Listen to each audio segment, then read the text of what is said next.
Price Lord. அல்லேலூயா. கர்த்தர் நல்லவர், அவர் கிருபை என்றும் உள்ளது. ஆமென். ஸ்தோத்திரம். கர்த்தர் மகிமை உண்டாகட்டும். ஒரு இதுக்கு பேர் என்னப்பா? சரி, கர்த்தருக்கு மகிமை உண்டாகட்டும். இப்படியாக இப்படி சில பொருட்கள் நேற்று நாளில் பிள்ளைகள் கொண்டு வந்து வீட்டில் வந்து ஜெபிச்சுட்டு கொண்டு வந்தாங்க. வந்து இன்றைக்கி ரெடி பண்ணியிருக்கிறாங்க. கர்த்தர் இந்த நல்ல முயற்சிகள் எடுக்கிற கர்த்தருடைய பிள்ளைகளையும் கொடுத்து உதவின ஒவ்வொரு கரத்தையும் கர்த்தர் நிறைவாய் ஆசீர்வதிப்பார். அல்லேலூயா. ஜெபித்து கொள்ளுங்க. தேவைகளுக்காக உங்களால் கொடுக்க முடியல என்றாலும் சோத்திர தேவைகளை சந்திக்க முடியாது ஜெபிக்கணும். அல்லேலூயா.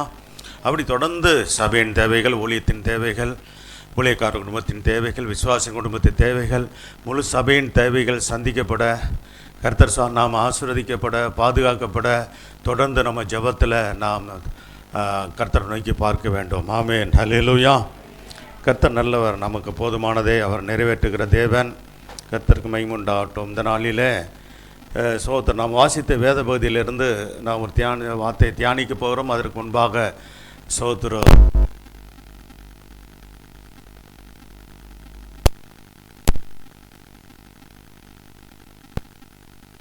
ஆண்டவரே, இந்த நல்ல ஆண்டவரே சோத்திரமையா, ஆண்டவரே இந்த நல்ல கால வேலைக்காய் சோத்திரம். காலை தோறும் இது கிருபைகள் புதிதாக இருக்கிறபடியால் ஸ்தோத்திரம்.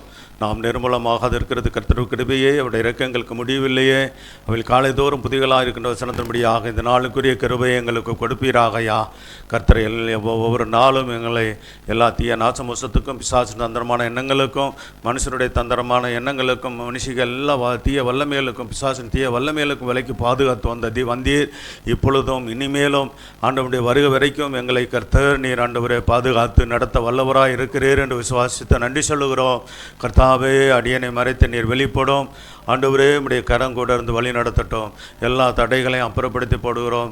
எல்லா எதிர்வல்லமையிலே முறியடித்து செபிக்கிறோம். ஆண்டவரே ஸ்தோத்தரிக்கிறோம். ஆண்டவரே, கர்த்தர் பெரிய காரியங்களை செய்ய முடியாய், மகிமைப்பட முடியாய் செபிக்கிறோம். எங்கள் தேவனாய கர்த்தருடைய வல்லமை பெரிதாய் வழங்கட்டும். இயேசுவின் ரத்தம் ஜெயம். இயேசு நாமத்தில் வேண்டிக் கொள்கிறோம் நல்ல பிதாவே. ஆமென். ஸ்தோத்திரம். நேற்றைய நாளில் இந்த சுந்தரி சகோதரி அவர்கள், அவங்களோட மகள் இந்த பெரிய பிள்ளையாக இருக்கிறபடினாலே ஸ்தோத்திர கூட்டம் வைக்கிற விதமாக வந்து பேசி கொண்டிருந்தார்கள். ஸ்தோத்திரம் அன்னைக்கு முதல் ஆராதனைக்கு வந்திருப்பாங்கன்னு பார்த்தேன், வரல. வந்திருந்தாங்கன்னா ரெண்டாவது ஆராதனைக்கு ஆட்கள் குறையத்தான் வருவாங்க. ஸ்தோத்திரம் முதல் ஆராதனைக்கு வரும்போது சொல்லி தகவல் சொல்கிறேன்னு சொன்னாங்க. ஸ்தோத்திரம் வருகிற வியாழக்கிழமை சோத்திரம் அந்த இடம் சொல்லுகிறோம். ஏதோ ஒரு மண்டபம் பிடிச்சிருக்கிறதாக தான் சொன்னாங்களா. அதெல்லாம் சொல்லணும்ல, எங்களுக்கு தெரியப்படுத்தணும்ல. முதல்ல வேறு மாதிரி பிளான் சொன்னாங்க. அது எதாக இருந்தாலும் நான் ஓப்பனாக நல்லா பேசி நல்லா விசாரித்து செய்யணும். சரியாக அனுபவம் இல்லை அவங்களுக்கு. சரிட்டு முதல் முறையாக அப்படி செய்கிறவங்களா இருக்கலாம். ஆனால் கூட அவங்க சபையாருக்கும் சொல்லணும் அப்படின்னு சொன்னாங்க. அப்படி தகவல் வரும்போது இன்றைக்கி நல்லா கன்ஃபார்ம் பண்ணிவிட்டு உங்களுக்கு வாட்ஸ்அப்பில் அனுப்புகிறோம். சோத்திரம். ஆகவே எங்கே நடக்கின்ற அட்ரஸோடு கூட உங்களுக்கு தகவல் தெரிவிக்கப்படும். கர்த்தர் சோதரம் உண்டாங்க. கர்த்தருடைய பிள்ளைகள் வாங்க. அல்லேலூயா.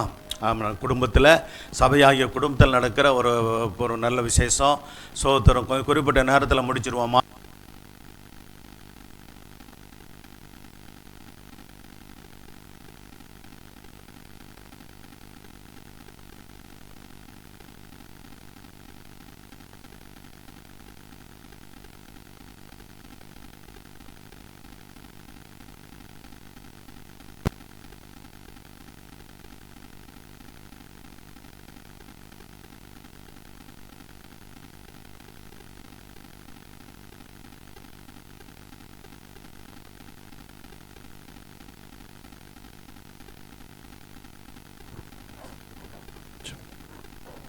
Praise the Lord. ஹல்லேலூயா. பிசாசுக்கு இதெல்லாம் பிடிக்காத நான் கருத்து.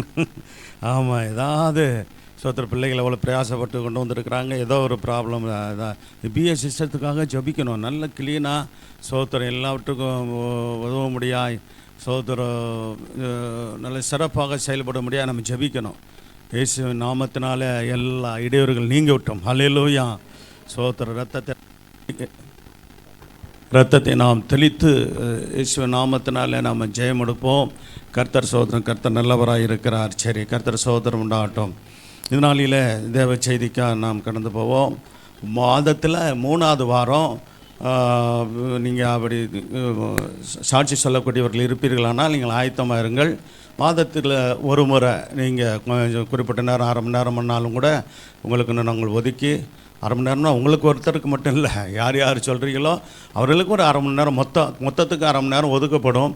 நீங்கள் என்ன செய்யுங்க, கர்த்தருடைய பிள்ளைகள் ஸ்தோத்திரம் ஆயத்தமாக இருந்து நீங்கள் சாட்சி சொல்வதற்கு, ஆண்டவருடைய நாமத்தை மகிமைப்படுத்துவதற்கு சுருக்கமாக அதே சமயத்தில் தேவன் செய்த நன்மையை நீங்கள் ஸ்தோத்திரம் சொல்வதற்கு நீங்கள் ஆயத்தமாக இருங்கள். கர்த்தர் உங்களை ஆசீர்வதிப்பார். இந்த நாளிலே நாம் வாசிக்க வேண்டிய வேத பகுதி முதல்ல யோபு 33ஆம் அதிகாரம் 23ஆம் வசனம். அதில் 28 வசனம் வரைக்கும் நம்ம தியானிக்க போகிறோம். அடுத்தடுத்த வசனங்களை சொல்லி நான் விளக்கி சொல்லுகிறேன். முதல்ல யோபு 33:23 வாசிங்க. 1000-ல் ஒருவராகிய,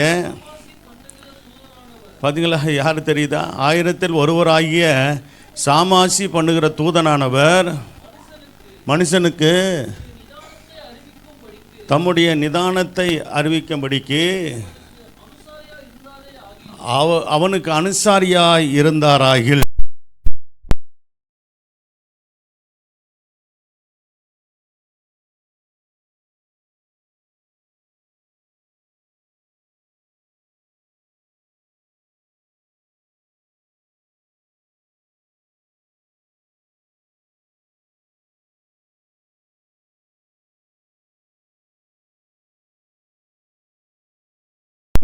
தூதனானவர் என்று சொன்னால் பழைய ஏற்பாட்டு காலத்தில் வெளிப்பட்ட கர்த்தர் ஆகிய ஆண்டவராக இயேசு கிறிஸ்து. அல்லேலூயா. அப்போ புதிய ஏற்பாட்டு காலத்தை சேர்ந்தவர் மட்டுமல்ல, நம்முடைய ஆண்டவர் அவர் என்றென்றைக்கும் இருக்கிறவர். ஸ்தோத்திரம். நம்முடைய தேவன் பிதா, குமாரன், பரிசுத்த ஆவி என்கிற 3இல் ஒருவராக அவர் இருந்து ஸ்தோத்திரம் செயல்படுகிறார் என்று பார்க்கிறோம். ஆமென். அல்லேலூயா. அப்போ அதனால தான் சொல்லப்படுகிறது, நம்முடைய ஆண்டவர் 1000-ல் ஒருவர், நம்முடைய ஆண்டவர் இயேசு கிறிஸ்து. கர்த்தர் ஸ்தோத்திரம். ஆயிரக்கணக்கான தெய்வத்தின் அவதாரங்கள் என்று உலகம் முழுவதிலும் சொல்லப்படுகிறது. பல அவதாரங்கள் இருக்கிறாங்கன்னு சொல்கிறாங்க. கர்த்தர் ஸ்தோத்திரம். ஆனால் நம்முடைய ஆண்டவருடைய விசேஷம் என்னவென்றால் இவர் ஒருவரே பரிசுத்தர். அல்லேலூயா. ஆமாம், பரிசுத்தத்துக்கு இவர் நிகரானவர் ஒருவருமே இல்லை. கர்த்தர் ஸ்தோத்திரம் உண்டாகட்டும். ஆகவே கர்த்தருடைய பிள்ளைங்க நம்ம என்ன பண்ணணும், நம்முடைய ஆண்டவரை குறித்து நன்றாக அறிந்திருக்கணும். பரிசுத்தம், நம்முடைய தேவன் பரிசுத்தர். ஆகையால் வேதம் சொல்லுகிறது, உங்களுடைய தேவனாய கர்த்தராகி நான் பரிசுத்தராக இருக்கிறது போல நீங்கள் உங்கள் நடக்கைகள் எல்லாவற்றிலும் பரிசுத்தமாக இருங்கள் என்று ஆண்டவர் சொல்லியிருக்கிறார். ஆகவே நம்முடைய நடக்கைகளில் எப்படிலாம் பரிசுத்தமாக இருக்கின்ற சத்தியங்களெல்லாம் நம்ம தியானிச்சிருக்கிறோம். ஆகவே நம்முடைய ஆண்டவருக்கு இப்படி பரிசுத்தமானது தேவனுடைய அலங்காரமாக இருக்கிறது. தேவனுடைய ஆலயத்தின் அலங்காரம். ஆலயம் என்பது ஒன்று நாம் தான். நாமே ஜீவனுள்ள தேவன் தங்கும் ஆலயம். அல்லேலூயா. பரிசுத்த அலங்காரமாய் கர்த்தர் சகோதரன் நம்முடைய ஜீவியம் வெளிப்பட வேண்டும். சகோதரம் கர்த்தருக்கு மகிமை உண்டாகட்டும். அப்போ நம்முடைய ஆண்டவரை குறித்து சொல்லும்போது இங்கே 1000-ல் ஒருவர் என்று சகோதரம் சொல்லப்பட்டிருக்கிறது. உன்னத பாட்டில் 10,000ங்களில் சிறந்தவர். அல்லேலூயா. நம்முடைய ஆண்டவர் யார்? 10,000 பேரில் சிறந்தவர். சகோதரர் நீங்கள் பார்த்தீங்கன்னா கர்த்தர் சகோதரம் உண்டாகட்டும். பிரசங்கி புத்தகத்தில் 7ஆம் அதிகாரம் 28 29 வசனத்தை வாசித்தா அங்கே சாலமோன் மூலமாக ஆவியானவர் சொல்கிற வார்த்தையை பாருங்கள், வாசிக்கலாம். என் மனம் இன்னும் ஒன்றை தேடுகிறது, அதை நான் கண்டுபிடிக்கவில்லை. அந்த யாரை சொல்கிறாரு? ஆண்டவரை இயேசுவை தான் சொல்கிறார். 1000 பேருக்குள்ளே ஒரு புருஷனை கண்டேன். அவர் இயேசுன்னு சொல்லி அவர் சொல்லலைனாலும் அவர் தான் நம்முடைய ஆண்டவரை இயேசு. இவர் எல்லாருக்குள்ள ஒரு சிறியை காணவில்லை என்று சொல்லுகிறார். ஏன்னா அவர் 1000 சிறியோடு கூட வாழ்ந்த மனுஷன். சோதரம் அவள் பாருங்கள், ஒரு திருப்தி இல்லாத 1000 கல்யாணம் பண்ணியும் திருப்தி இல்லாத ஒரு நிலவரத்தில் போயிட்டார். அப்படியே 1000 சிறிய கல்யாணம் பண்ணுன்னா திருப்தி வந்துடுமா? அதெல்லாம் சோதரம். அவர் பாருங்கள், பிரசங்கி புத்தகத்தில் எல்லாம் மாயை என்று சொல்லத்தக்கதாக அவருடைய ஜீவியத்தில் அவர் எதெல்லாம் தான் நினச்சதெல்லாம் அவருக்கு கிடைச்சது. எல்லாம் செல்வம், பணம், சொத்து, ஆஸ்தி, பொண்ணு, சோத்திரம், வெள்ளி, வெண்கலம், என்னென்ன விரும்பினாரோ எல்லாம் வேலைக்காரர்கள், வேலைக்காரிகள், சோத்திரம், ஐஸ்வர்யத்தின் காரியங்கள் எல்லாம் ஒரு குறைவில்லாமல் கிடைச்சது. ஆனாலும் கூட அது அவரை திருப்திப்படுத்தவில்லை, திருப்திப்படுத்தாது. ஹல்லேலூயா. சரி, கர்த்தர் சோத்திரம் உண்டாகட்டும். அடுத்த வசனம் கூட வாசிக்கலாம். நல்லா கவனிங்க. ஆண்டவர் படைக்கும் போது மனுஷனை குறைவுள்ளவனாக படைச்சாரா? ஆதாம் ஏவாளை படைச்சாரு, அவர்கள் குறைவுள்ளவர்களாக படைச்சாரா? இல்லை. அதான் சொல்லப்பட்டிருக்குதோ, தேவன் மனுஷரை செம்மையானவர்களாக உண்டாக்கினார். மனுஷன்னு சொல்லும்போது ஒருத்தரை குறிக்கிற மாதிரி இருக்குது. பொதுவாக சோதரம் ஆண்களையும் பெண்களையும் குறிக்கும். மனுஷரை வாசிக்கலாம். என்ன செஞ்சாங்க? அவர்களோ அநேக உபாய தந்திரங்களை என்ன செஞ்சாங்க? தேடிக்கொண்டார்கள். இதை மாத்திரம் என்ன செஞ்சேன்?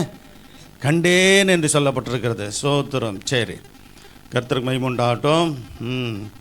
அடுத்து சரி, இன்னொரு வசனங்களை சின்ன இதை பாருங்கள். அப்போ அந்த 1000 பேரில் ஒருவர் நம்முடைய ஆண்டவர் என்று பார்த்தோம். ஏசாயா 63 அதிகாரம் 3 வசனத்தை வாசிங்க. சேனைகள் கர்த்தர் பரிசுத்தர் பரிசுத்தர் என்று சொல்லி சோத்திரம் தேவதூதர்கள் என்ன செஞ்சாங்க? சேராபீன்களா? பரலோகத்தில் சேராபீன்கள், கேருபீன்கள் என்ற தூதர்கள் கூட்டம் உண்டு. அவர்கள் ஆராதிக்கிறதை பார்க்கிறோம். வாசிக்கலாம். ஏசாயா 63:3 6:3 சாரி 6:3 தான். சரி. சேனைகள் கர்த்தர். சரி, அதுக்கு முன்னாடி கூட வசனத்தை வாசிக்கலாம். 2வது வசனம், சேராபீன்கள் என்ற கூட்டம். சரிங்களா? அப்போ தேவதூதர்களை குறித்து சொல்லும்போது அவர்கள் சேராபீன்கள், கேருபீன்கள் என்றெல்லாம் சொல்லப்பட்டிருக்கும். இவங்க யாருன்னா தேவதூதர்களால் தேவன் உண்மையாக இருக்கிற அந்த தேவதூதர்கள். விழுந்து போன தேவதூதன் தான் லூசிபரும் அவனோட சேர்ந்த கூட்டமும் பிசாசாக மாறி போனார்கள் என்று பார்க்கிறோம். ஆகவே இந்த ஒரு தெளிவை நமக்கு எப்போது இருக்கணும். சேராபீன்கள் அவருக்கு மேலாக, கர்த்தருக்கு மேலாக நின்றார்கள். அவைகள் ஒவ்வொருவனுக்கும் அவ்வாறு சட்டைகள் இருந்தன. 2 சட்டைகளால் பார்த்தீங்களா 6 சட்டைகள் இருந்ததாக பார்க்குறோம். 2 சட்டைகளால் என்ன செஞ்சாங்களாம்? தன் முகத்தை மூடி 2 சட்டைகளால் மூடி 2 சட்டைகளால் பறந்து என்ன செஞ்சாங்களாம்? என்ன சொன்னாங்களாம்? சேனைகளின் கர்த்தர் பரிசுத்தர் பரிசுத்தர் பரிசுத்தர், பூமி அனைத்தும் அவருடைய மகிமையால் நிறைந்திருக்கிறது என்று கூப்பிட்டு சொன்னார்கள். அல்லேலூயா. கர்த்தருக்கு மகிமை உண்டாகட்டும். கர்த்தர் நல்லவர். அப்போ பரிசுத்தர், 3 பரிசுத்தர் சொல்லப்பட்டிருக்கிறது. ஒன்று நம்முடைய பிதாவாகிய தேவன் பரிசுத்தர். அல்லேலூயா. நம்முடைய ஆண்டவராய் இயேசு கிறிஸ்து பரிசுத்தர். ஆமென். அல்லேலூயா. பரிசுத்த ஆவியானவர் பரிசுத்தராக இருக்கிறார். அல்லேலூயா. கர்த்தருக்கு ஸ்தோத்திரம் உண்டாகட்டும். கர்த்தர் நல்லவர். கர்த்தர்.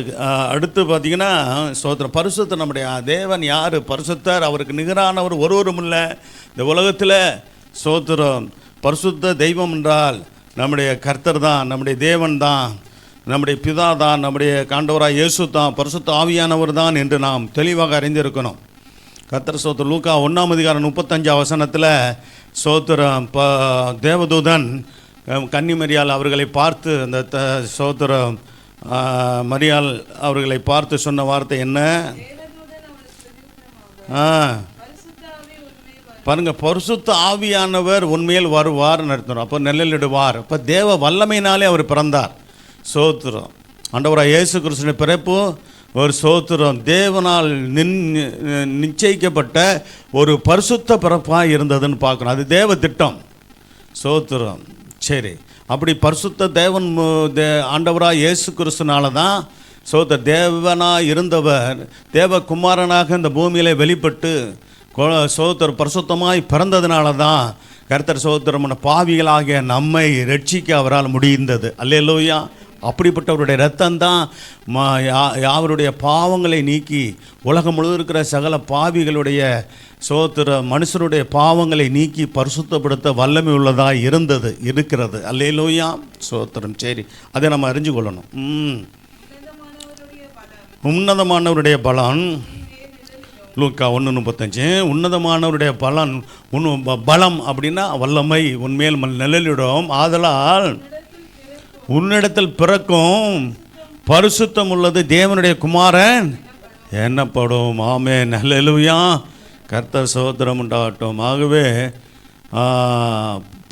ஸ்தோத்திரம். அதனால் மரியாள் மூலமாக பிறந்தது பரிசுத்தமுள்ளவர் தேவகுமாரன் என்று நாம் ஸ்தோத்திரம் அறிந்திருக்கிறோம். ஆகவே நன்றாக நம்முடைய ஆண்டவராய் இயேசு கிறிஸ்துவை குறித்து நாம் வேதத்தின் மூலமாக அறிந்து கொள்வது அவசியம். ஏழு காரியங்களை சொல்லிட்டு நம்முடைய ஆண்டவர் பரிசுத்தர், அவருக்கு நிகரானவர் ஒருவரும் இல்லை என்ற காரியங்களை நம்ம பார்த்து அந்த வசனங்களை நோட் பண்ணிக்கொள்ளுங்க. மத்தேயு 27:4 ஸ்தோத்திரம் அவருடைய அப்போஸ்தலனாக இருந்த சீசனாக இருந்த பிற்பாடு அவரை காட்டி கொடுத்ததான யூதா சொன்ன வார்த்தை என்னது? குற்றமில்லாத இரத்தத்தை. பார்த்தீங்களா? குற்றமில்லாதவர் இயேசு, குற்றமில்லாத ஆண்டவர் என்று ஸ்தோத்திரம் மனச்சாட்சியிலே உணர்த்தி வைக்கப்பட்டு மனச்சாட்சியிலே ஸ்தோத்திரம் சுட்டி காட்டப்பட்ட அந்த யூதா சொன்ன காரியம் என்னவென்றால், குற்றமில்லாத இரத்தத்தை காட்டி கொடுத்தேன். அல்லேலூயா. காட்டி கொடுத்ததுனால் பாவம் செய்தேன் என்றான். அதற்கு அவர்கள் எங்களுக்கு என்ன, அது உன் பாடு என்றார்கள். ஸ்தோத்திரம். பார்த்தீங்களா? அப்போ கர்த்தருக்கு மகிமை உண்டாகட்டும். பாவம் செய்தேன் அப்படின்னு சொல்லி அவன் சொன்னாலும் கூட கர்த்தர் ஸ்தோத்திரம் உண்மையான சரியான மனம் திரும்புதலை பெறாததுனால ஸ்தோத்திரம் அவனுடைய அந்த யூதாசுடைய அந்த பின்னிலைமை மோசமாக இருந்ததை நம்ம பார்க்கிறோம். கர்த்தருக்கு மகிமை உண்டாகட்டும். அடுத்து பார்த்திங்கன்னா 2 கொரிந்தியர் 5:21 கர்த்தர் இயேசு பாவம் அறியாதவர் என்று வேதம் சொல்கிறது. பாவம் அறியாத பரிசுத்தர். எப்படியா? குற்றமில்லாத பரிசுத்தர், 2வது பாவமில்லாத பரிசுத்தர். வாசிக்கலாம். தேவனுடைய நீதியாகும் நாம் அவருக்குள் ஆண்டவராக இயேசு கிறிஸ்துவுக்குள் தேவனுடைய நீதியாகும்படிக்கு பாவம் அறியாத நம்முடைய ஆண்டவராக இயேசு கிறிஸ்துவை பிதாவாகிய தேவன் நமக்காக பாவமாக்கினார். அல்லேலூயா. சரி, கர்த்தருக்கு மகிமை உண்டாகட்டும். அடுத்து பார்த்தீங்கன்னா எபிரேயர் 7:26 இன்னும் ஆவியானவர் மூலமாக சொல்லப்படுகிற எபிரேய ஆக்கியோன் என்ன சொல்கிறாரு? பரிசுத்தரும் குற்றமற்றவரும் மாசில்லாதவர். மாசில்லாதவர், குற்றமில்லாதவர், பாவம் அறியாதவர், மாசில்லாதவர். இங்கே 2 வார்த்தை ஏற்கனவே வருது, பரிசுத்தர். சரி, அடுத்து மாசில்லாதவரும் எப்படிப்பட்டவர்? பாவிகளுக்கு விலகினவர். ஸ்தோத்திரம். பாவிகளுக்கு விலகினவரும்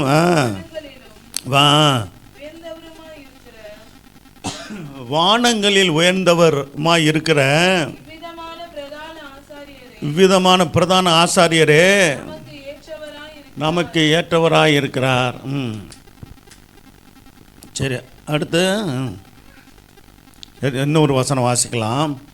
1 பேதுரு 2:22 கர்த்தர் ஆண்டவராக இயேசு எதுவும் பாவம் செய்தாரா? அவர் பாவம் செய்யவே இல்லை. அல்லேலூயா. ஆமாம், ஸ்தோத்திரம். அவர் பாவம் செய்யவில்லை. அடுத்து அவருடைய வாயில் எவ்வளவு தெளிவாக இருக்குது பார்த்தீங்களா? தேவனுடைய வசனம், கர்த்தருடைய வார்த்தை. ஆமாம், ஸ்தோத்திரம். அருமையான வேதம் சொல்லுகிற சாட்சி என்ன? ஆண்டவராக இயேசு பாவம் செய்யவில்லை. ஆண்டவரே சொன்னார், என்னிடத்தில் பாவம் உண்டென்று யார் குற்றப்படுத்தக்கூடும்னு கேட்டார். தைரியமாக ஒருத்தனும் நீங்கள் அந்த நாளில் குற்றம் சாட்ட முடியலை. அதான் அவர் பாவம் செய்யவில்லை. அவருடைய வாயில் என்ன செய்யலை? வஞ்சனை காணப்படவில்லை. அதே போல தான் நாம் பாவம் செய்யாத ஒரு வாழ்க்கை வாழ வேண்டும். நம்முடைய வாயில் வஞ்சனை காணப்படக்கூடாது, கபடு காணப்படக்கூடாது. அல்லேலூயா. ஆமாம், அவருடைய பிள்ளைகளாய் நாம் அவரை போலவே இருப்போமாக. அல்லேலூயா. சரியா? கர்த்தர் ஸ்தோத்திரம். அப்போ இந்த 7 காரியங்களை பார்த்தோம். பரிசுத்தர் என்பதற்கு இவ்வளோ அருமை. இது மட்டும் இல்லை, இன்னும் நிறைய வசனங்கள் இருக்குது. ஆனாலும் கூட ஸ்தோத்திரம், நீங்கள் போய் வீட்டில் வேதத்தை வாசித்து நீங்கள் தெரிஞ்சு கொள்ளுங்கள். கர்த்தருக்கு மகிமை உண்டாகட்டும். அடுத்ததாக ஸ்தோத்திரம் யோபு 33:23 வாசி. அதே வசனம் என்ன சொல்லப்பட்டிருக்கிறது? 1000 ஒருவர் ஆகிய சமாசி பண்ணுகிறவர்னு வார்த்தை வாசிக்கலாம் போடலாம். சரி. அறிவிக்கும்படிக்கு அவனுக்கு அனுசாரியாக இருந்தார்கள். அது கூட அனுசாரியாக இருந்ததை அடுத்து பார்ப்போம். சமாசி பண்ணுகிறவர் என்றால் நாம் விளங்கி கொள்ளும்படி போதிப்பவர். ஹல்லேலூயா. எப்படியெல்லாம் ஆண்டவர் போதிச்சார்? நீங்கள் பார்த்தீங்கன்னா ஜனங்களுக்கு பிரசங்கம் பண்ணினார், போதித்தார், விளங்கி கொள்ள முடியாது அவர்களுக்கு போதித்தார். இன்னும் தேவனுடைய ரகசியங்களை ஓமைகள் மூலமாக பேசி கர்த்தர் சகோதரம் உண்டாகட்டும். அப்போஸ்தலர்களாகிய அவருடைய சகோதரம் 12 அப்போஸ்தலர்களுக்கும் மற்றும் சீஷர்களுக்கும் அவர் போதித்ததை நீங்கள் பார்க்கலாம். கர்த்தர் சகோதரம் உண்டாகட்டும். சில வசனங்களை வாசிங்க. மத்தேயு 13ஆம் அதிகாரம் 3ஆம் வசனம். மத்தேயு 13ஆம் அதிகாரம் 3ஆம் வசனம். சொன்னான், புறப்பட்டான். பாருங்கள், எத்தனோ ஓமைகள் மூலமாக ஆண்டவர் பேசியிருக்கிறதை பார்க்குறோம். ஓமைகள் வேதத்தில் சொல்லப்பட்டிருக்கிறதை நீங்கள் வேதத்தில் வாசிக்கலாம். பல ஓமைகள் மூலமாக அவர் பேசினார். சோத்திரம். சரி, அடுத்து பார்த்தீங்கன்னா மார்க் 4ஆம் அதிகாரம் 33ஆம் வசனம் 34ஆம் வசனம். அவர்கள் கேட்டறியும் திராணிக்கு தக்கதாக என்ன செஞ்சார்? இப்படிப்பட்ட அநேக ஓமைகளினாலே பார்த்தீங்களா, அவர்கள் கேட்டறியும் திராணிக்கு தக்கதாக எப்படி பிரசங்கம் பண்ணார்? கேட்டறியும் திராணிக்கு தக்கதாக என்ன சொன்னார்? அவர் இப்படிப்பட்ட அநேக ஓமையினாலே அவர்களுக்கு என்ன சொன்னாரா? வசனத்தை சொன்னார். ஹல்லேலூயா. திராணிக்கு தக்கதாக, கேட்டறியும் திராணிக்கு தக்கதாக. அப்போ நாங்களும் கூட பிரசங்கிக்கும் போது உங்களை புரிந்து கொள்ளத்தக்கதாக, நீங்கள் கேட்டறியும் திராணிக்கு தக்கதாக நாங்கள் உங்களுக்கு பிரசங்கிக்கிறோம். ஆமென். ஹல்லேலூயா. ஆமாம், புரிந்து கொள்ளத்தக்கதாக, நீங்கள் விளங்கி கொள்ளத்தக்கதாக தாய்மொழியில் நம்ம தமிழில் நான் பிரசங்கம் பண்ணுறேன். கர்த்தருடைய பிள்ளைகள் எல்லாரும் அப்படி இருக்கிறீங்க. கர்த்தருடைய வார்த்தையை கேட்குறவர்களாக இருக்கிறீங்க. ஒரு சிலர் வேறு மொழியை நீங்கள் தாய்மொழியாக கொண்டிருந்தாலும் கர்த்தர் சகோதரம் உண்டாகட்டும். நீங்களும் இங்கே தமிழ்நாட்டில் இருக்கிறபடியினால், சென்னையில் இருக்கிறபடியினால், உங்களுக்கும் தமிழ் தெரிகிறபடியினால் உங்களுக்கும் அது புரிஞ்சு கொள்ளத்தக்கதாக இருக்கிறது. ஹல்லேலூயா. சரி, கர்த்தருக்கு சகோதரம் உண்டாகட்டும். அடுத்து அனுசாரியாக இருப்பவர். யோபு 33ஆம் அதிகாரம் 23ஆம் வசனம். 1000 ஒருவராகிய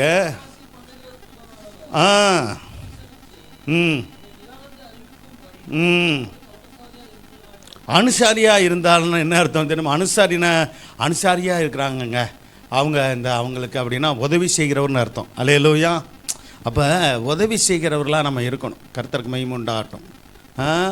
அனுசாரியாய் ஆண்டவருடைய பிள்ளைகளுக்கு தேவன் உதவி செய்கிறவராக இருக்கிறார். அவருடைய பிள்ளைகளாக நாமும் ஒருவருக்கொருவர் நம்மால் முடிந்த உதவிகளை செய்யணும். கர்த்தர் சகோதரம் பணம் கொடுத்தா மட்டும் இல்லை, அன்பாய் பேசி கர்த்தர் ஆவிக்குரிய வாழ்க்கையில் நாம் வளருவதற்கு, தேவனுக்காக நாம் ஜீவிப்பதற்கு நாம் ஒருவருக்கொருவர் உதவியாய் சரீரப்பிரமான உதவி செய்யலாம். கர்த்தர் சகோதரம் உண்டாகட்டும். அல்லது ஜப உதவி செய்யலாம். இப்படி பலவிதமான விதத்தில் நாம் உதவி செய்ய முடியும் என்று பார்க்கிறோம். கர்த்தருக்கு மகிமை உண்டாகட்டும். ரட்சிக்கப்படுகிறவர்களுக்கு கர்த்தர் என்ன செய்கிறாரு? உதவி செய்கிறவர். யாருக்கு முக்கியமாக உதவி செய்கிறார்னா, அவரை விசுவாசித்து ஏற்றுக்கொண்டு நடக்கிறவர்களுக்கு உதவி செய்கிறார். அதே சமயத்தில் நல்லோர் மேலும் தீயோர் மேலும் தம்முடைய சூரியனை உதிக்க பண்ணி மழையையும் பெய்ய பண்ணுகிறவர். அப்படி அவரை விசுவாசித்து அறியாதவர்களுக்கும் தேவன் நன்மை செய்கிறவர், உதவி செய்கிறவர் என்பதையும் நாம் அறிந்திருக்கிறோம். யோபு 33ஆம் அதிகாரம் 24 வசனத்தை வாசிக்கிறோம். இறங்காதபடிக்கு ரட்சியும். என்ன செய்யறான்? மீட்கும் பொருளை. மீட்கும் பொருள் எது? நம்முடைய ஆண்டவராக இயேசு கிறிஸ்து ரத்தம் தான் நம்மை மீட்டது. அல்லேலூயா. இயேசு கிறிஸ்து ரத்தம் சகல பாவங்களை நீக்கி நம்மை சுத்திகரித்தது, பரிசுத்தப்படுத்தினது என்று பார்க்கிறோம். சோத்திரம். ஆகவே மீட்கும் பொருளை நான் கண்டுபிடித்தேன் என்பார் என்று சொல்லப்பட்டிருக்கிறது. ஆகவே நாம் மீட்கப்பட்டது. சோத்திரம். எப்படியெல்லாம் மீட்டுறார் அப்படின்னா, நம்ம அவருடைய சொந்த இரத்தத்தை கொடுத்து நம்மை மீட்டார். தம்முடைய ஜீவனையே நமக்கு கொடுத்து நம்மை மீட்டார். ஆமென். அல்லேலூயா. இப்படிப்பட்ட ஆண்டவருக்கு எவ்வளோ நன்றி உள்ளவர்களாக நாம் இருக்கணும். ஆமென். அல்லேலூயா. சோத்திரம். தூங்காமல் இருக்கிறவர்களாம் கைகளை உயர்த்தி அல்லேலூயா சொல்லுங்கள். அப்புறம் நிமிர்ந்து உட்காந்துட்டிங்களே, பரவாயில்ல. சில பேர் அப்படியே சாஞ்சிக்கிட்டு இருந்தீங்க, சோதர கண்ணை மூடிக்கிட்டு இருந்தீங்க, அல்லேலூயா அண்ணவனே எந்திரிச்சிட்டீங்களே. அப்பப்போ அல்லேலூயா சொல்ல வேண்டியிருக்குன்னு நினைக்கிறேன். ஒருத்தரும் தூங்கக்கூடாது. அல்லேலூயா. சபையில் வந்து தூங்காதீங்க, ஆசீர்வாதம் கிடையாது. வீட்டில் நல்லா தூங்கிக்கொள்ளுங்க, அது ஒன்றும் பிரச்சனை இல்லை. ஆமாம், சபைக்கு வந்து இந்த 2 மணி நேரம், ஒரு 2.5 மணி நேரம் அதிகபட்சமாக அந்த நேரம் கர்த்தரை ஆராதிக்கிற நேரம், தொழுது கொள்ளுகிற நேரம், வசனத்தை கேட்கிற நேரம், வசனத்தின்படி வாழ நம்ம ஒப்பு கொடுக்குற நேரம். ஆமென், அல்லேலூயா. ஆமாம், கண்ணை மட்டும் மூடக்கூடாது. கர்த்தரை சோதரம் உண்டாகட்டும். கண்ணை மூடுனா தூக்கம் வந்துடும். அதனால் காலையில் டிஃபன் பண்ணி சாப்பிட்டு வந்துடுறீங்களா? பசி எடுத்துச்சா? சாப்பிட்டீங்களா? இன்னும் அமைதியாக இருக்கிறீங்க. உபாசத்தோடு வந்திருக்கீங்களா? சரி, தலையாட்டுறீங்க. வீட்டில் போய் சாப்பிடுங்க. எப்போதுமே முதல் ஆராதனைக்கு வர்றீங்களா? சோதரம் முதல் ஆராதனைங்களா 2 ஆராதனைக்கு வந்தாலும் கூட நீங்கள் வந்து ஆராதிச்சுட்டு வீட்டில் போய் நீங்கள் சோதரம் என்ன பண்ணுங்க, டிஃபன் சாப்பிட்டு கொள்ளுங்க. அது நல்ல ஒரு பழக்கம். அல்லேலூயா. நல்ல விழிப்போடு நம்ம ஆண்டவருடைய வார்த்தையை கேட்கணும். கர்த்தர் சோதனை சாப்பிட்டு வந்தால் என்ன நடக்கும் இங்கே? ஆமாம், பெரிய சோதனை வந்துடும். தூக்கமாகிய சோதனை. அதான் ஆண்டவர் சொன்ன, சோதனைக்கு உட்படாதபடிக்கு என்ன செய்யலாம்? விழித்திருந்து ஜெபம் பண்ணுங்கள். சோதனை, பிசாசு கொண்டு வருகிற சோதனையில் ஒன்று என்னது? கனநித்திரையின் ஆவின்னு வேதத்தில் சொல்லப்பட்டிருக்கிற. என்னதான்? ஆமாம், சிலருக்கு எங்கே உட்காந்தாலும் தூக்கம் வந்துடும். ஆமாம், சிலர் உட்காந்தே தூங்குற கிருபையெல்லாம் இருக்குது பார்த்தீங்களா? சிலர் நின்றுக்கிட்டே தூங்கிட்டு இருக்கிற ஆளுங்களாம் உண்டு. எப்படி ஆளுங்க?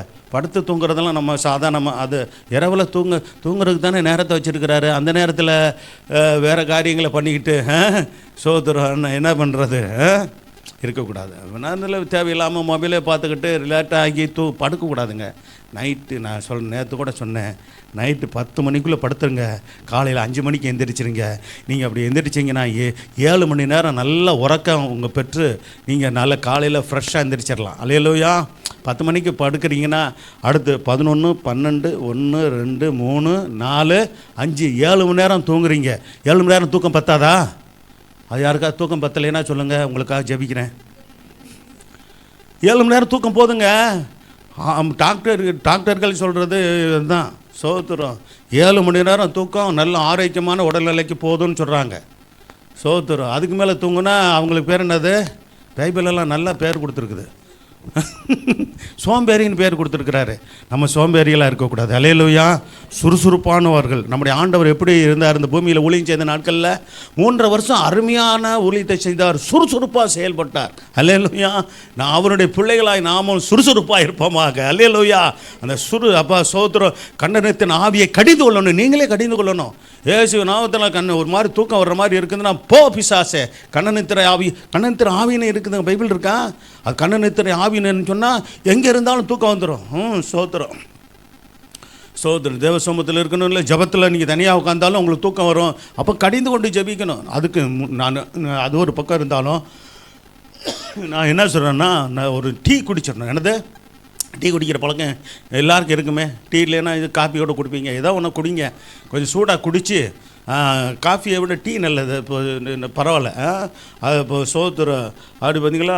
நீங்கள் சோத்திரம் லவங்கப்பட்டை, லவங்காந்தங்க இதெல்லாம் ஏதோ போட முடிஞ்சா போடு, இல்லாட்டி போட்டு சோத்திரம் டீ தூளாக இல்லை, டீ தூள் தான் எனக்கு அது வரைக்கும் போட்டு நான் கொஞ்சம் சூடாக கொஞ்சம் குடிக்கிற சூடில் நீங்கள் டீ குடிச்சிட்டு நீங்கள் ஜபத்தில் உட்காந்திங்கன்னா தூக்கம் வராது. அல்லேலூயா. நான் காலையில் அதுதான் செய்கிறேன். காலையில் எழுந்திரிச்சு சோத்திரம் டீ எனக்கு ஒரு எந்திரிச்ச பிற்பாடு ஒரு 1/2 மணி நேரத்துக்கு பிற்பாடு சோத்திரம் டீ வந்துடும். நான் ரெடி ஆகிரும். சோத்திரம் குடிச்சிட்டு சோத்திரம் ஜபத்தில் இருப்பேன். டயர்டே இருக்காது. சோத்திரம் தூக்கம் வராது. அல்லேலூயா. ஆமாம், அப்படி காலையில் எந்திரிச்சு ஜெபிக்கணும். 5 மணிக்கெலாம் எந்திரிச்சு ஜெபிச்சிங்கன்னா தான் நீங்கள், நான் சொல்கிறேன், ஒவ்வொரு நாளும் வெற்றி உள்ள நாளாய், ஆசீர்வதிக்கப்பட்ட நாளாய், தேவனுக்கு பிரியமான ஒரு வாழ்க்கை வாழ்கிற அதுதான் அவசியம். ஆமென். அல்லேலூயா. ஆமாம், தூங்கி காலத்தை கெடுத்துறாதீங்க, வீணாகி போயிடும். சோத்திரம். சாதாரணமாகவே வாழ்க்கையில் 60 வருஷம் வாழ்கிற மனுஷன் 20 வருஷம் தூக்கத்திலே கழிச்சிடறாங்களாம் பொதுவாகவே. தெரியுமா உங்களுக்கு? உங்களுடைய வாயை திருப்தியாக்குகிறார். அதான் சொல்லப்பட்டிருக்கிறது. கழுகுக்கு சமானமாய் என்னுடைய உங்களுடைய வயது திரும்ப எப்படி வயது ஆக்குறாரா?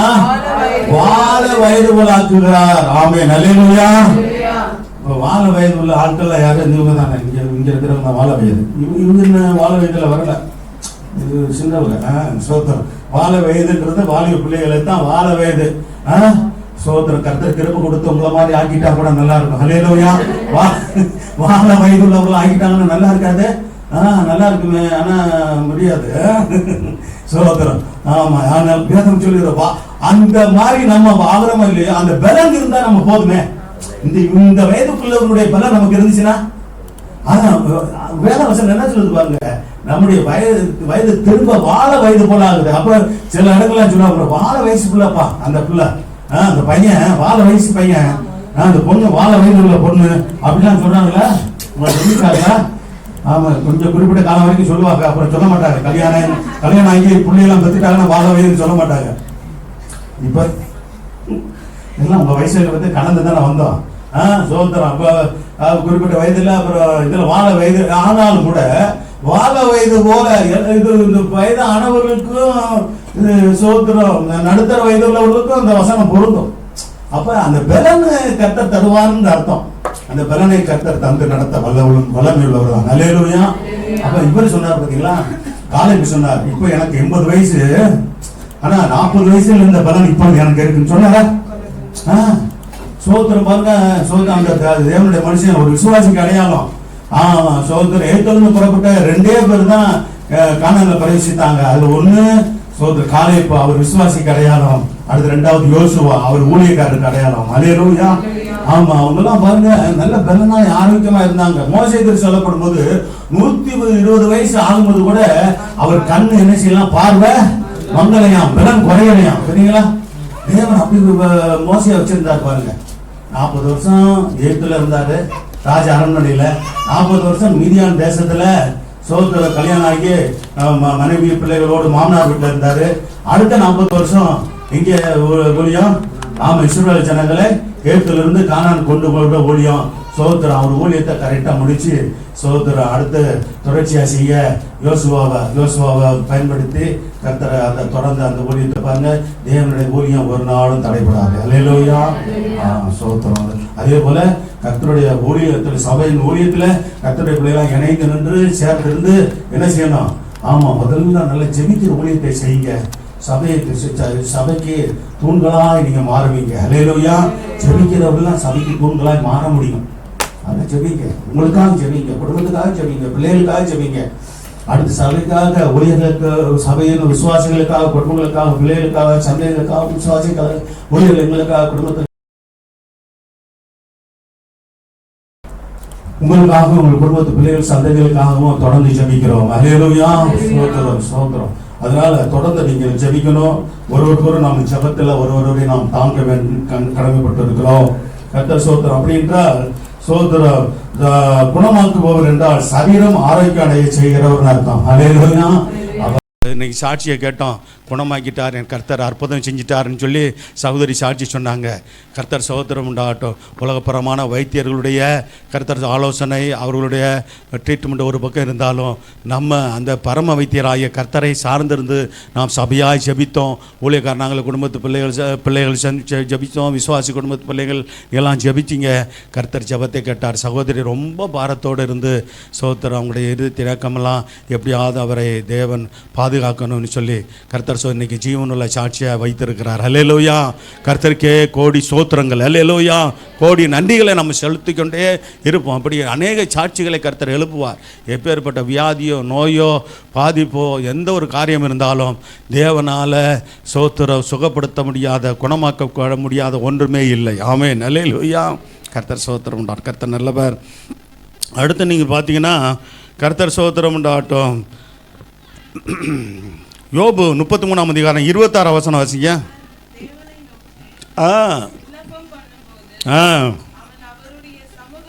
பாருங்க, கர்த்தர் சோத்திரம் உண்டா. அவன் ஒரு மனிதன் கர்த்தருடைய பிள்ளையோ அல்லது விசுவாசிக்கிறவர்கள் ஆண்டவரை நோக்கி விண்ணப்பிக்கும் போது அல்லது ஜெபிக்கும் போது என்ன நடக்குதான்? அப்போ அப்படிப்பட்டவர்கள் ஜெபிக்கும். நல்லா கவனிங்க, ஜெபிக்கும் போது தான் சோத்திர ஒவ்வொரு மனுஷியும் தேவனுடைய பிள்ளையும் அவருடைய சமூகத்தை கெம்பீரத்தோட பார்க்க முடியுது. பார்த்தீங்களா? ஜெபிக்கும் போது தான் பார்க்க முடியும்.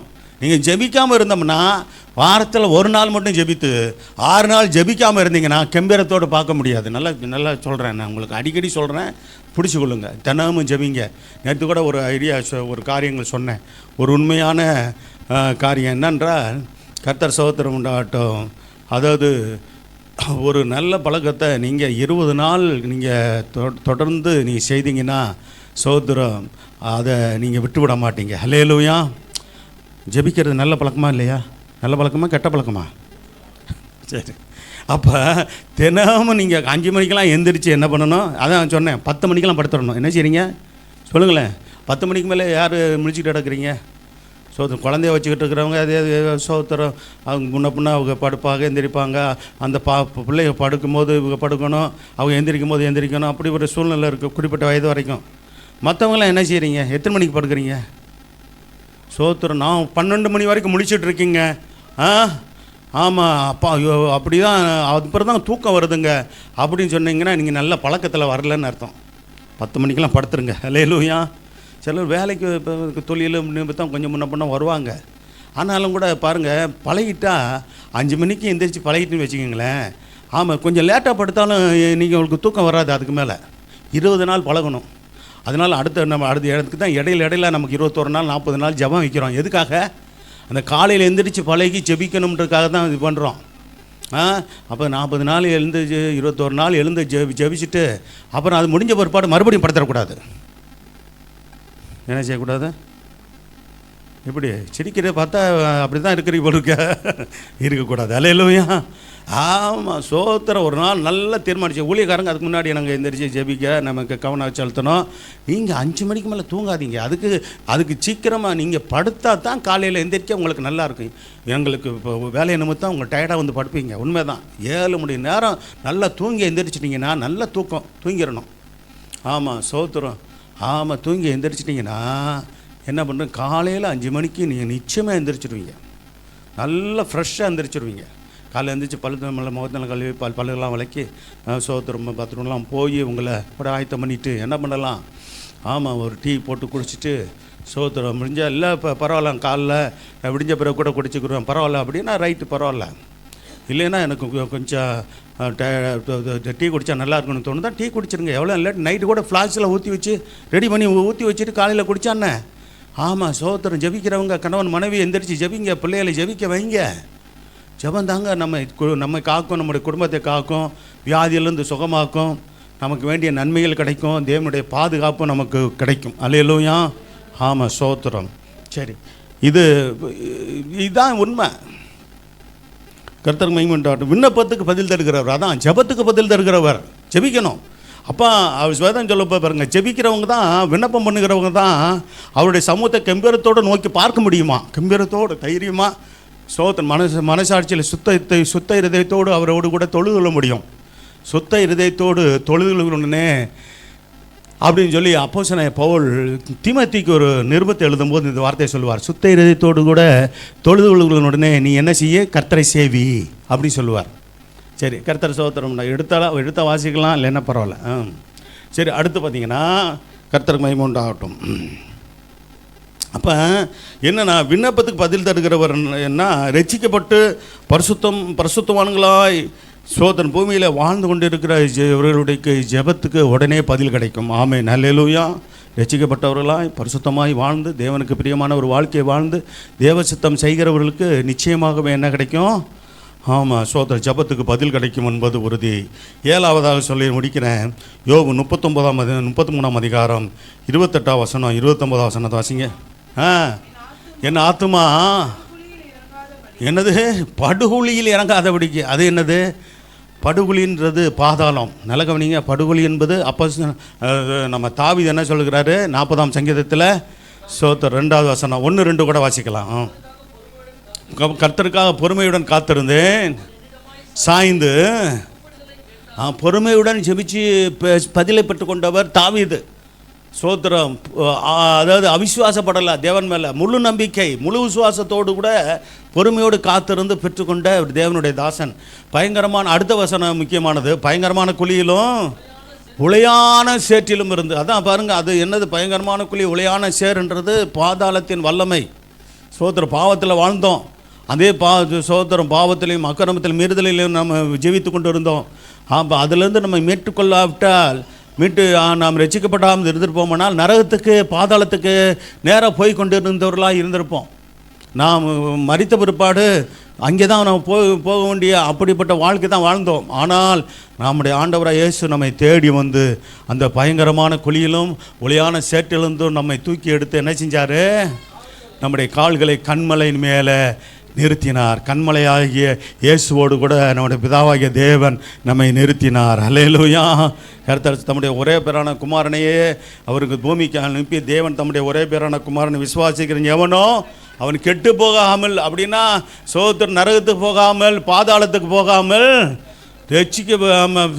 சோத்திரம் கெட்டு போகாமல் நித்திய ஜீவனை அடையும்படிக்கு, நித்திய வாழ்வை அடையும்படிக்கு, இந்த பூமிக்குரிய வாழ்க்கை சோத்திரம் முடிந்த பிற்பாடு நமக்கு ஒரு நித்திய வாழ்க்கை இருக்கிறது. அல்லேலூயா. ஆமாம், சோத்திரம் அதை மறக்கக்கூடாது. உலகத்தில் இருக்கிற அநேகருக்கு, கிறிஸ்தவர்கள் அல்லாதவர்களுக்கு, வேதத்தை அறியாதவர்களுக்கு இந்த நம்பிக்கை இல்லை. சத்தியத்தை அறியாதவர்களுக்கு இந்த நம்பிக்கை இல்லை. சோத்திரம் ஒரு சிலருக்கு சொர்க்கம் இருக்கிறதுன்றதெல்லாம் சொல்கிறாங்க. ஆமாம், இங்கேயே பூமியில் ஆமாம் சோத்திரம் எல்லாம் இஷ்டமாக பாவத்தில் வாழ்ந்து முடித்த பிற்பாடும் அங்கேயும் போனால் ஆமாம் சோத்திரம் பல கன்னிகளோடு கூட பாவம் செய்து வாழலாம்னு அப்படி சொல்லப்பட்டிருக்கிறது. அதுவும் நரகமாக ஒரு நம்ம விபச்சார விடுதியை போல் தான் பார்க்குறாங்களான்னு தெரியல, அப்படி தான் சொல்லப்பட்டிருக்குதான்னு தெரியல, அப்படி தான் சொல்கிறாங்க சோத்திரம். ஆனால் வேதம் பரலோகம் என்று பரிசுத்தம் உள்ள இடம். அல்லேலூயா.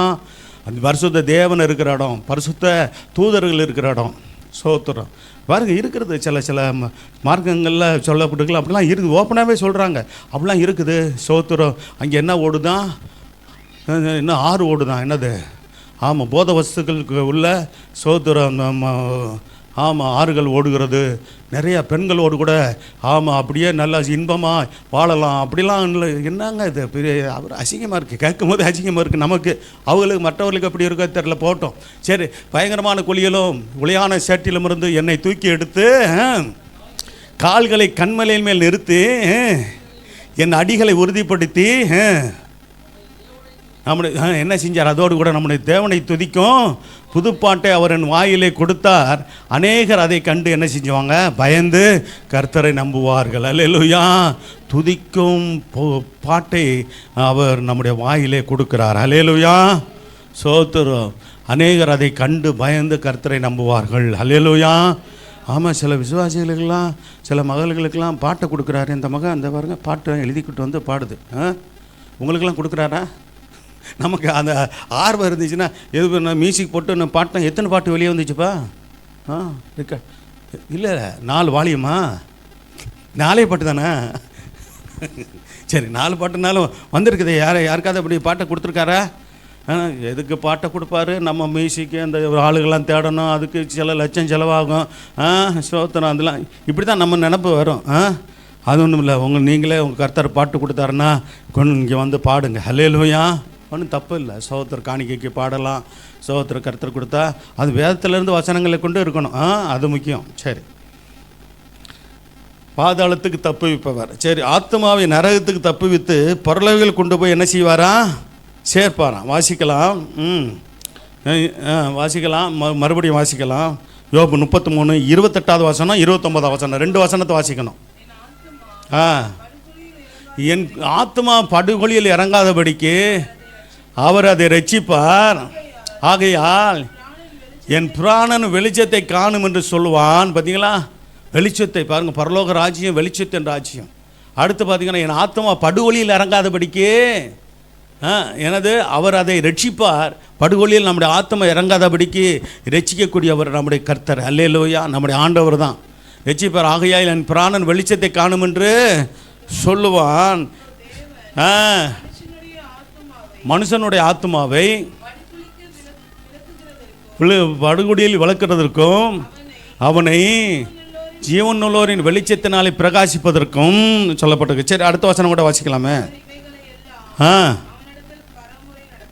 பலமுறை நடப்பித்தார் என்று நடப்பிக்கிறார் என்று சொல்லப்பட்டிருக்கிறது. சரி, இப்போ நமக்கு கர்த்தர் சோத்திரம் உண்டாகட்டும். மத்தேயு 25ஆம் அதிகாரம் 34ஆம் வசனமும் அதிலிருந்து 36 வசனம் வரைக்கும் வாசித்து முடிச்சிடலாம்.